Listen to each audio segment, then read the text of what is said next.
Welcome here to the UEFA Nations League semi-finals on TalkFCB here, guys, and we have what is a fascinating game to discuss between the Netherlands and between England tonight, with the Netherlands coming out on top. It went to extra time. It was certainly a very, very finely poised game, but in the end, the Netherlands coming out on top, and there's so much to discuss from a Barcelona viewpoint, from the match in general, the things that happened, the goals that were scored, and particularly the mistakes that were made tonight on the side of England. But certainly, Matthijs de Ligt under focus, Frenkie De Jong, big talking points surrounding both of those players, but Quincy Promes, the man on the night, off the bench, and certainly massive in winning the Netherlands this tie overall. They're through to the final. They'll face Portugal, but right here and now, let's dissect what's gone down tonight. After extra time, Netherlands 3, England 1. And I have to start first and foremost by discussing this Netherlands side in some detail here, starting of course with our own Jasper Cillessen in goal. It was Blind at left back and Van Dijk and Matthijs de Ligt there at centre half. Two brilliant centre backs that should have really kept Netherlands really tight there at the back, but didn't really work out that way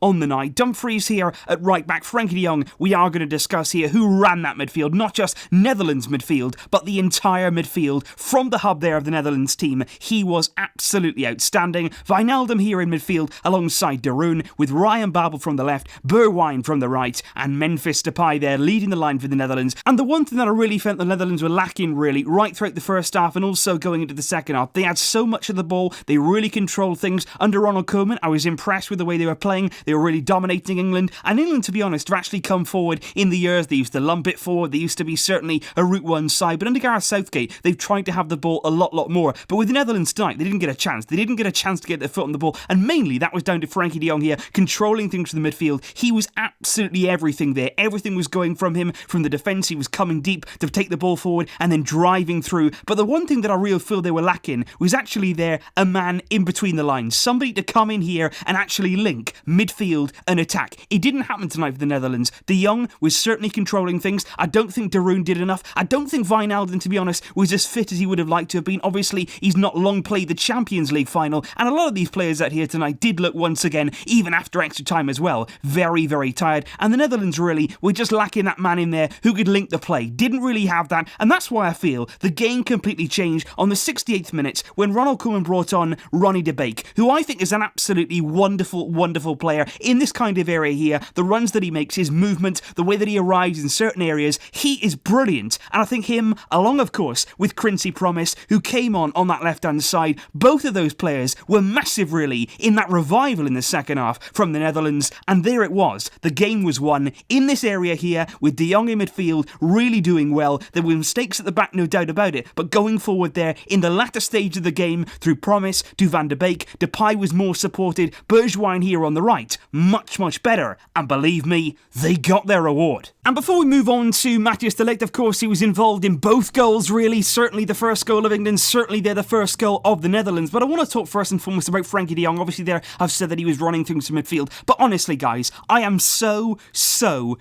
excited to see this man at Barcelona. Every single time that I watch him, even now after the season is over, all the football that he's played, even though he's such a young guy, he's still going strong. He is still so unbelievably good, unbelievably calm in possession of the ball. And you know what, I watched him tonight really intently. Obviously I was excited about the game as a whole, two good nations coming up against each other in a semi-final here, but I was really watching De Jong, and he's so good in possession. And you know what? He's always looking forward. He always wants to play the ball forward. He's always looking there to take his team on, to progress up the field. He's not looking backwards. He's not looking sideways. He actually only passes the ball backwards when he absolutely has to. He doesn't do it by choice. He doesn't do it to take the easy way out. And even there, inside his own box, he's calling for the ball. He's fearless. He's got fantastic composure. He will receive that ball, and he's not worried about the consequences because he has belief in his ability that he can get out of those areas. His pass accuracy tonight was outstanding, and it was really good cutting passes. It wasn't safe options. It wasn't just nothing. He was really good for the Netherlands. Their best player, in my opinion, and absolutely key in this team. And I believe the Netherlands, Barcelona, in the midfield areas, it should be shaped around this man going forward because he is outstanding. Even now, he may be young. He may be coming to the Barcelona team. He might be tagged as a youngster, but he's ready. Believe me, this boy is ready, and Valverde or not, he has to appear in Barcelona's team, he is mesmeric in possession. But of course, we have to talk about his good friend Matthijs de Ligt, who it's safe to say didn't exactly have the same sort of night as Frenkie De Jong tonight, and it did start off very, very badly indeed for Matthijs de Ligt. And I have to say, in the British media before this game, they were going on and on and on about the fact they could actually get at de Ligt for pace. They could certainly get in behind Marcus Rashford, who was actually labelled by de Ligt himself as the most dangerous player that he's faced so far in his career. And certainly tonight we did see that. They were certainly coming at him. They were trying to run through him. They were trying to run behind him. De Ligt was getting really tight to players, and a few times he got spun. He got nutmegged by Sancho as well, which certainly wasn't a good moment for him. But it was actually, of course, in that first half, he gave away a penalty kick on Marcus Rashford. He was too late to the ball. He just wasn't quite quick enough there to get to the ball. Rashford got away from him. Clear penalty, no arguments at all. And of course, Marcus Rashford, calm as you like, steps up. He's done that a few times from the penalty spot, scores there for England, and it was a bad moment for de Ligt. But what I want to say here, I don't think tonight he had a good game defensively. I think all throughout the game, he looked leggy, he looked a bit tired. Maybe after a really long season here, he was suffering. I think that's very, very possible. A lot of players out there tonight were exactly the same. Even the likes of John Stones for England, Kyle Walker, they looked exactly the same tonight. Like, they weren't quite there concentration-wise, and de Ligt certainly defensively didn't have his best night. And to be fair, neither did Virgil van Dijk as well, alongside him, who did let in Lingard when the goal was disallowed through VAR. But obviously I want to talk about de Ligt because I want to talk here about the way he responded. Because yes, he made a big mistake. Yes, he wasn't good defensively, but he got his side back in the game. He still showed enormous character, huge mentality to go down the other end, and several times from corner kicks, he was there. He was wanting to get his team back in the game, showing that character, standing up. He didn't just crumble. He didn't go and concede more goals. What he did was, he got his team back in the game, a trademark header. It was an outswinger from Memphis Depay. De Ligt gets onto it, powerful, thunderous, towering header, and it's a big, big goal there to get Netherlands back in the game. And although de Ligt tonight didn't have a good night, I think that goal there certainly redeems him a bit of credit, and he can walk away from this game with his head held pretty high, because of course he's going to be in the final, and there once again, like he has done in the past, he'll be looking to mark Cristiano Ronaldo,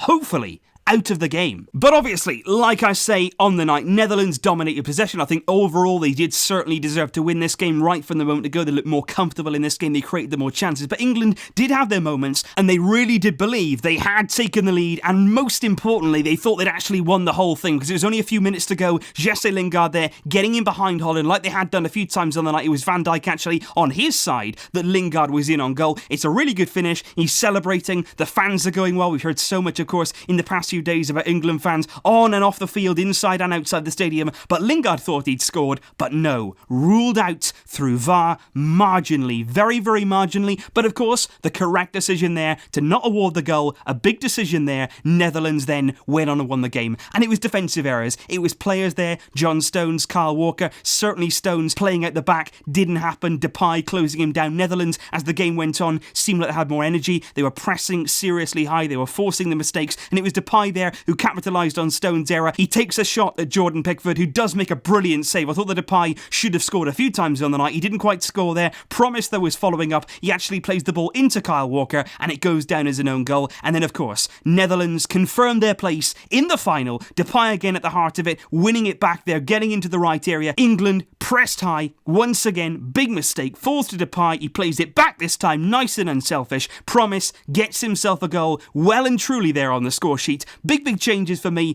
Van der Beek coming on, certainly Promes made a big impact, but Netherlands overall deserved this game. Frenkie De Jong, the star in that midfield, the star of the entire show, he is sensational.